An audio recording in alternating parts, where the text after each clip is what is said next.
Opa, diz aí, Aline, qual é a boa? A boa é que o Campus em Ação tá começando agora e a gente tem ótimos vídeos universitários para apresentar. Maravilha! E a gente então começa pelo vídeo Território Político, a força da ação coletiva. Documentário realizado pelos alunos da Universidade Metodista de São Paulo. Bora conferir? Bora! A questão não é que o Estado não existe, ele existe muito bem, a manutenção dele é ótima. Ele só não atende às demandas de quem ele deveria atender.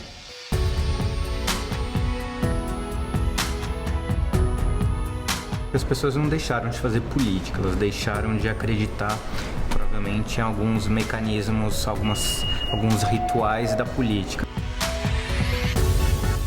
A gente está falando de um ecossistema, a gente está falando de diversidade. Cada um traz uma contribuição muito importante para esse processo de construção e de uma nova sociedade.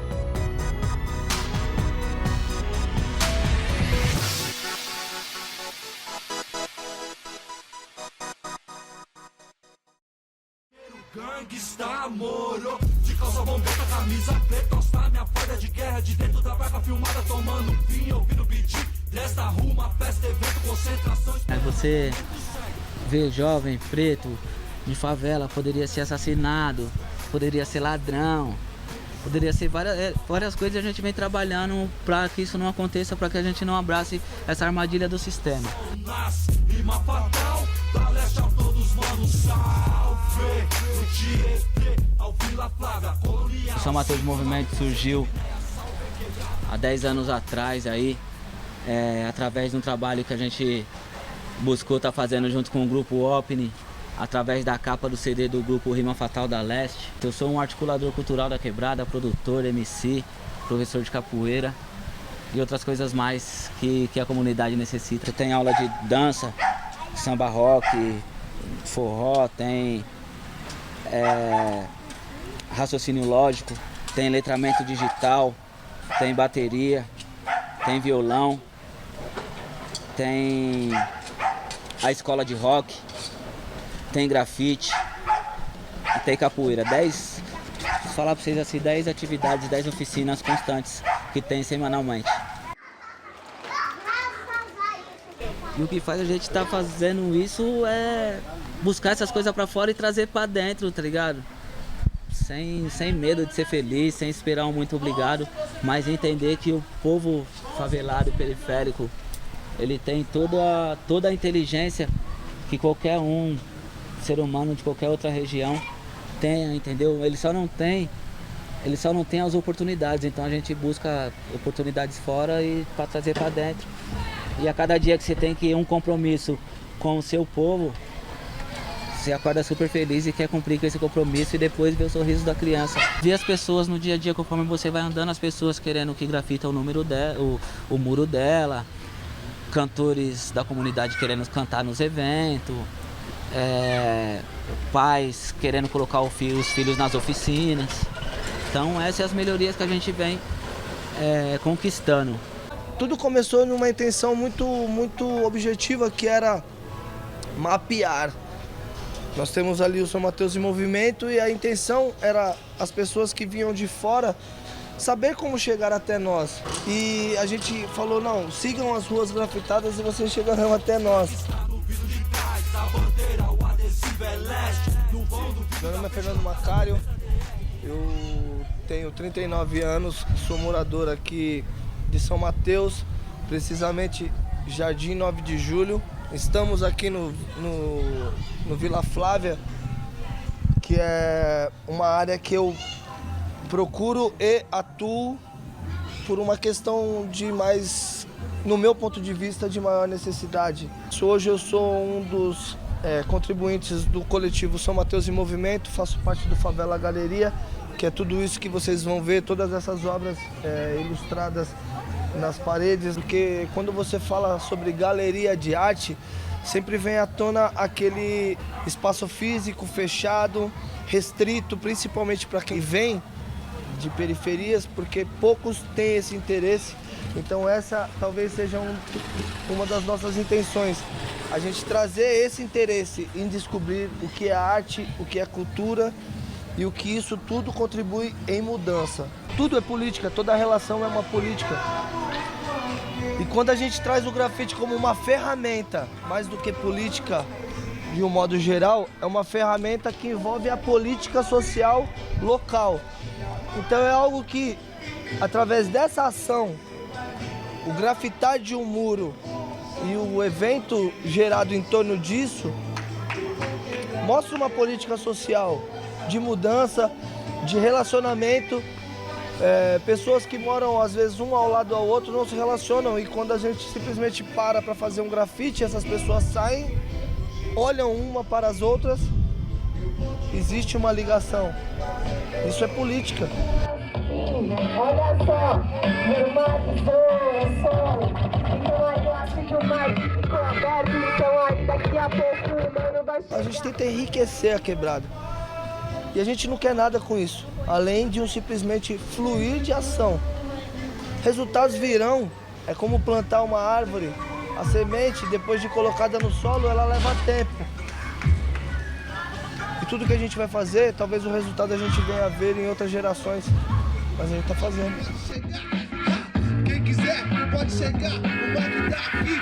Pode chegar. Tá tudo aberto, é tudo nosso. Então entende. Então é isso. Basicamente isso aí. A gente estamos trabalhando com aquele conceito.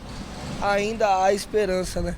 Que é, inclusive, o que me trouxe a fala foi esse painel que temos à frente, né? Como diz a própria música daquele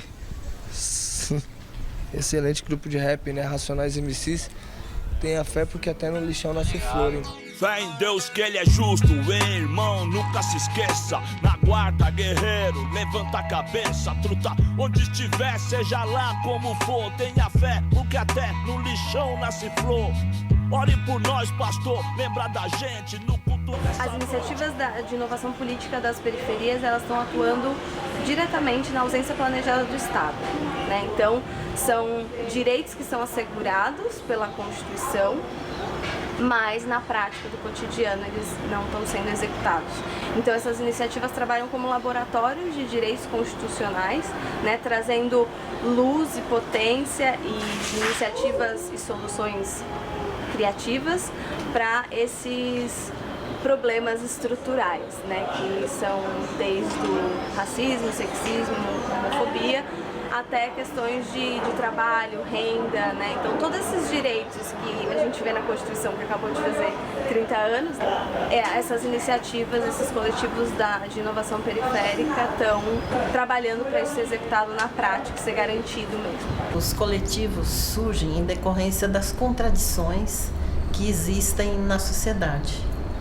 Então, é muito importante a atuação deles, porque são formas de resistência, em primeiro lugar, e também são formas de intervenção social, de intervenção na realidade.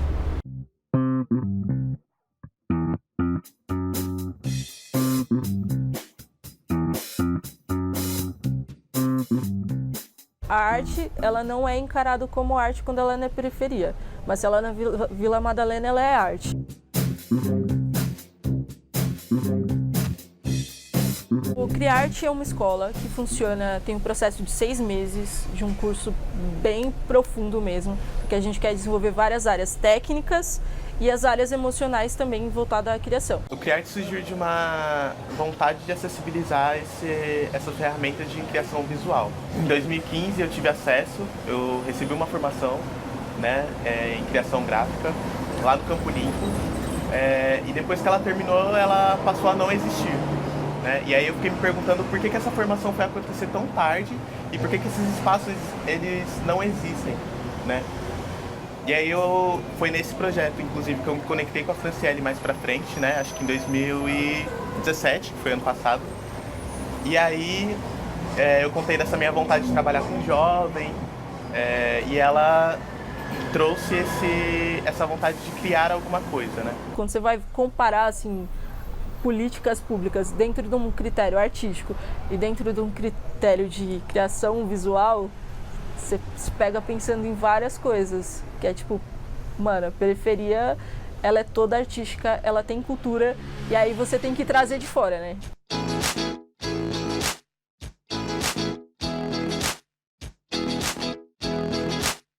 a gente chegou na seguinte decisão: a gente precisa sim se apropriar dos atos políticos, das coisas políticas, porque só assim a gente vai ter uma referência do que a gente quer. A gente está falando de pessoas, a gente está falando de lugares, de território, de contextos em que essas pessoas estão inseridas, então a gente acredita que a gente está falando de política também. E a gente está falando de arte na periferia, né? Sim. É muita política, é muita desconstrução ali desde o início, desde o primeiro módulo que a gente fala isso, né? Dessa desconstrução do conceito do belo, dessa desconstrução de que a arte tá da ponte para lá, né? E enxergar também as nossas pérolas que a gente tem aqui, os artistas que a gente tem aqui, o que a gente tem de bom aqui no território também. Então a gente está falando de política o tempo todo. Acho que a política ela tem normalmente 3 grandes definições e cada uma delas tem os seus desdobramentos. Na primeira definição a gente entende política como organização da vida social numa comunidade. Um segundo momento da compreensão da política é o que a gente costuma entender nas relações de poder. Isso envolve tanto a parte de governo, quanto também as dinâmicas entre grupos dentro de uma comunidade que lutam normalmente por recursos escassos. E o terceiro ponto, a gente costuma entender como a política ela lida com a questão da identidade. Então, como as pessoas elas são formatadas ou elas modificam os ambientes que criam suas personalidades, suas visões de mundo e a sua noção do que é possível e impossível.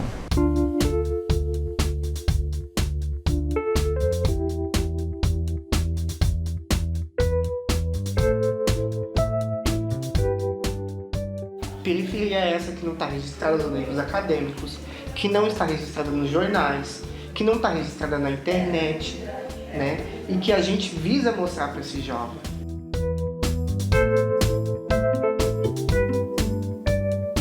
Aqui no Centro de Mídia, Boimirim, que é um dos projetos desenvolvido pelo coletivo de comunicação Desenrola e Não Me Enrola, eu cuido de toda a grade de formação do Centro de Mídia, que é um dos objetivos, uma das missões institucionais desse projeto, é levar a comunicação para os projetos e para as pessoas que fazem algum tipo de transformação social na periferia, né? O coletivo em si tem 5 anos de atuação. E aí, durante esse processo de produzir jornalismo nas periferias, a gente sempre sentiu a necessidade de ter um espaço para produzir comunicação. O Centro de Mídia tem o objetivo de fomentar, né, a comunicação em várias iniciativas e oferecer um espaço de trabalho.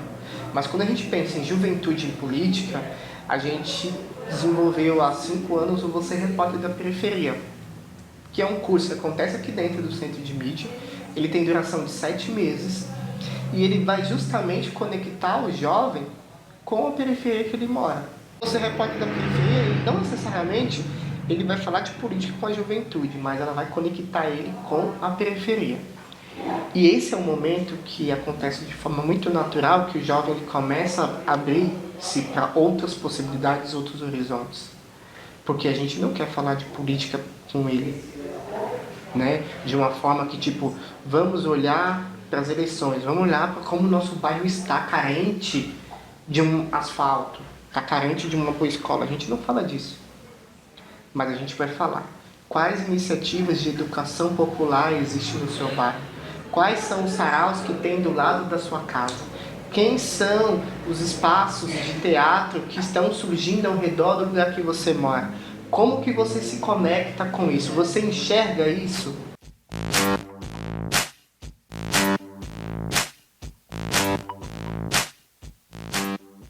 Então a gente leva essa proposta. Quando a gente faz isso, automaticamente ele começa a entrar em vários conflitos com ele mesmo, que é: se o meu bairro ele tem tudo isso, por que eu não vejo? Por que eu não escuto? E por que eu não assisto isso? Né? É um processo natural. E a partir desse momento, esse jovem já está fazendo uma reflexão política, que é: qual o imaginário que o seu bairro tem para você?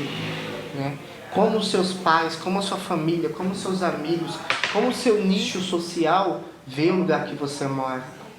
É esse processo político que se dá nesse momento.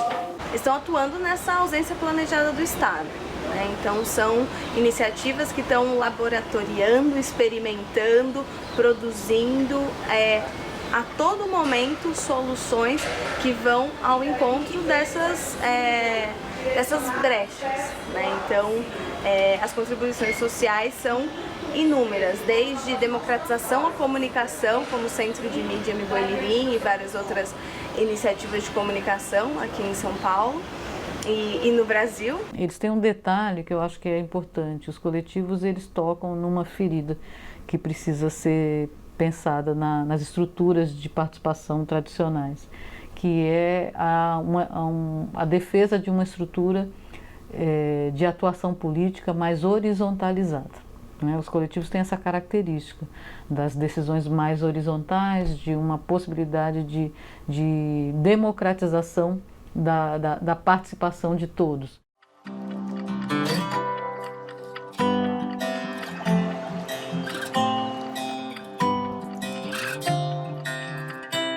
Projetos como esses são projetos que têm um fundo de sobrevivência, né? Que é isso, é um espaço que eu tenho 20 guris a menos que vão espancar uma travesti mais pra frente, sabe? Eu tenho 20 jovens LGBTs que não estão ali na rua para ser agredido ou que não estão dentro das suas casas e podem ser assassinados.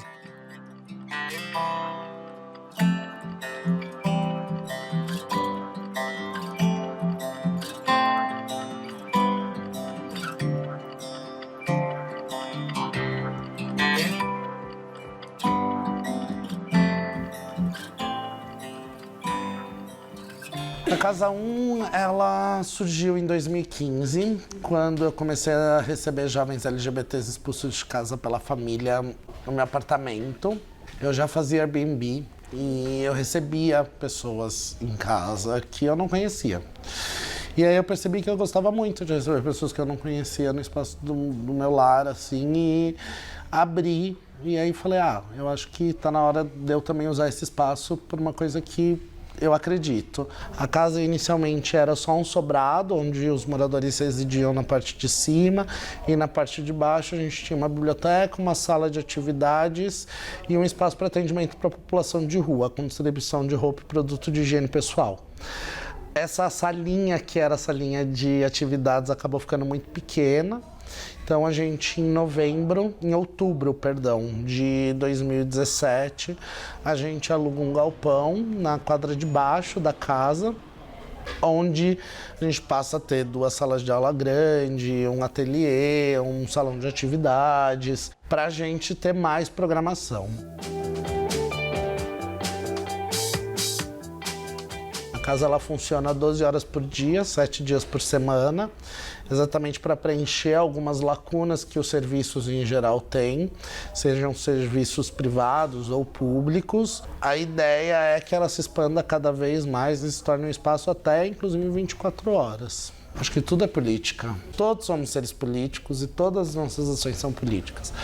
Eu acho que política e cultura são 2 coisas que estão muito mais ligadas do que a gente imagina, né? Então, um ato político e um ato artístico, para mim, ambos têm o mesmo papel, que é desempenhar processos de reflexão e de mudanças estruturais. A casa, ela é uma obra de arte e ela é também um espaço político e é um ato político.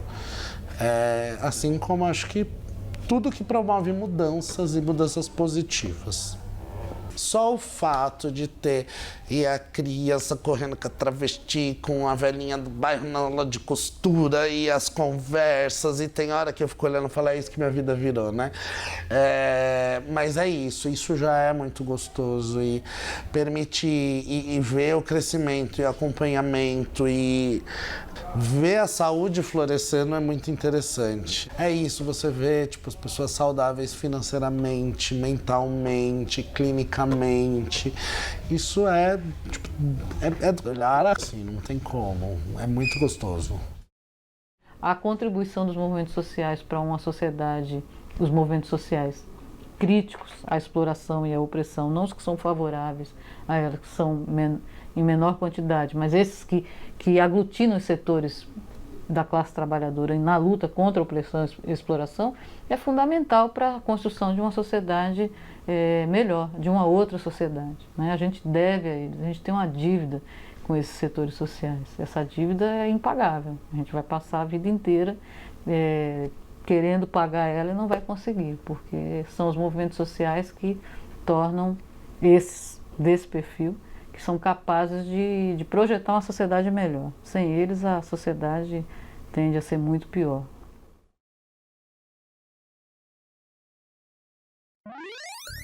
Sabe que cada vez mais eu me convenço do poder do coletivo como forma de resistência, Edu? Concordo, Aline. Eu acho que o DOC ele apresenta essa questão de forma muito objetiva. Fica claro que a atuação dos coletivos é uma força política de mobilização, intervenção social e, acima de tudo, de comunicação. Fundamental o tema ser abordado e apresentado com esse propósito de mostrar que política não se restringe às eleições. Sem dúvida, Aline. E quanto mais eles se unem e levam informações para a comunidade, maior é a participação cidadã. São ações simples, mas que fazem toda a diferença para que haja uma efetiva transformação da sociedade. O DOC está bem amarrado, apresentando os 4 coletivos comunitários que buscam a melhoria do espaço em que vive, preenchendo, na maioria das vezes, as lacunas que o Estado deixa. A gente vai fazer um intervalo e já volta com o Campus em Ação. A vitrine das produções audiovisuais das universidades brasileiras. Campus em Ação de volta e a gente segue com uma ficção realizada pelos alunos da Universidade de São Judas Tadeu. Próximo vídeo, Anne. Bora conferir. Bora!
Ah, quem nunca criou histórias na cabeça e imaginou inúmeras situações que pudessem desmanchar todo aquele momento mágico, romântico, vivido com tanta emoção.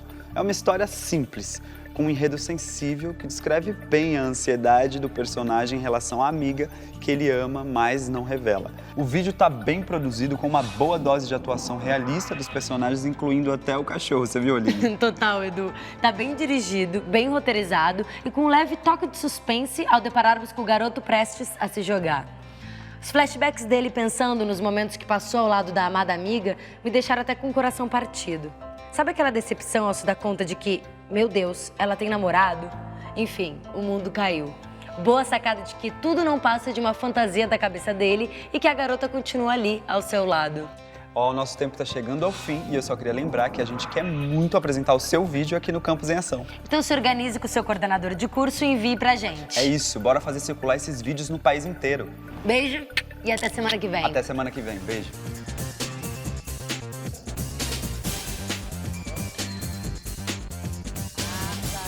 Vai. Epa, legal. Cara.